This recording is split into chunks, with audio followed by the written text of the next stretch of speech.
Hi, and welcome to Totango Spark. Now that you've had a quick overview of segments within a success block, we're now going to focus on assets. During the life of a customer, we know hundreds of documents get created.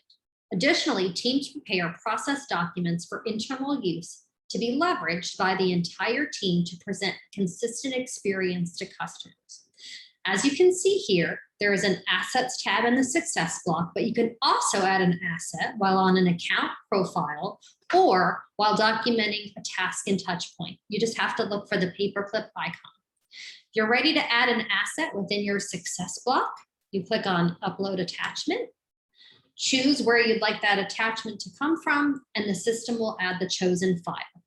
As a bonus, you can also go to Global Settings, go to General, and you can ensure that all of your files are scanned for a virus upon upload.